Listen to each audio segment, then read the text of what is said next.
So, shoes or no shoes? That is the question. Much what you're going to see online in marketing, in a commercial facility, maybe at a trade show. From a cleanliness perspective, there's a reason to wear shoes if you're trying a vibration plate. If you followed any of my sessions in the past, you tend to see something more like this. I prefer no shoes where possible. But everybody's a little bit different in their plans for use, what they're trying to benefit with, and what deficiencies you may be dealing with. So if you're dealing with a deficiency in the foot, the ankle, you're a new user, and your doctor has maybe just prescribed you some brand new orthotics, you should probably start with what's comfortable for you now, and as you progress with use on your plate, that may change. So sometimes there's reasons, or you may have a reason to be using footwear. It's a doctor recommended thing. Maybe it's the plate surface. Maybe the surface of your plate is rough and uncomfortable with socks or bare feet.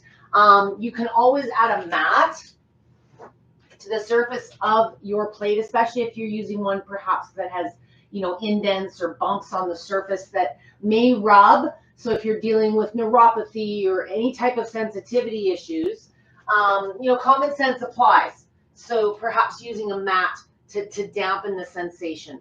The reason I encourage using no shoes or sock feet is, we weren't born with shoes on our feet, and there's all kinds of little intricate muscles and tendons and ligaments in the feet that through the structure of a shoe sometimes get weak and lazy, and they don't perform their function as optimally as they could be. So exercise, if you Google the benefits of exercising in bare feet, remembering, of course, that a vibration plate is just a tool to accelerate activity and movement. It's kinder on the body. It's less impact.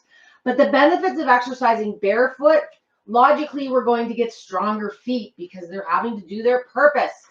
You're going to get better proprioception. You're going to improve your balance and stability. You're going to naturally, improve alignment issues. Perhaps there's weak spots, or the strength in the toes or the ankles. There's all kinds of things that can improve from an alignment standpoint when things are working more optimally. You're going to increase flexibility and sensory benefits I touched on a little bit as well.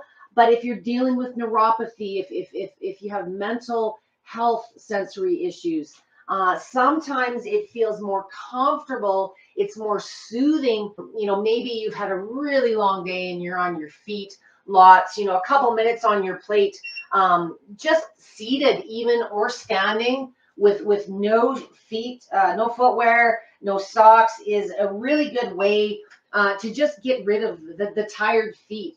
I remember working trade shows for years and years, and towards the end of the night, all the vendors would come running over and they just want to stand on it for a minute or two just to benefit from the relief they gain in using it. So sometimes it's a convenience thing. I recommend for those of you using plates to manage symptoms to use your plates frequently throughout the course of the day. But I do not expect you to take your shoes on and off 15 times a day to accomplish that.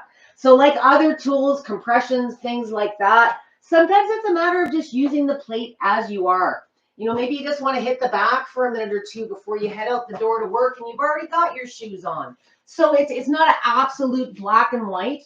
Shoes or no shoes is absolutely a personal choice. If you have weaknesses in the feet, the legs, and these are things you're trying to improve, I do recommend working towards some of your exercises barefoot, but take time to develop the level of comfort. The intensities are going to feel a little bit different. Shoes can dampen, the movement of the plate. The vibrational movements don't feel as intense because the shoe, depending on the shoe, is dampening that to a degree. Some of you, like I say, are sensitive and you like to wear some light slippers or some socks. Thank you for experimenting. That's all I try to encourage through these little nagging sessions that I send to you. And I just want to make sure that you're experimenting and seeing what is best for you. If you develop a medical condition, something changes over time. Sometimes You may find yourself wearing shoes for a period of time, or perhaps your doctor has recommended ditching the shoes, walking around the house barefoot for a lot of the reasons I've already expressed. Great way to use your plate, especially if you're dealing with fatigue, poor mobility. You want to get the exercise and the strength going back in the feet and the ankles. The plate's going to facilitate that, whether you're seated or standing in your use. So shoes or not shoes, that is the question. Never a black and white answer, but it really does boil down to personal choice, personal preference. Again, the big plug, try it out, experiment if you haven't already. Nothing is ever black and white. You're only limited by your imagination and your range of motion.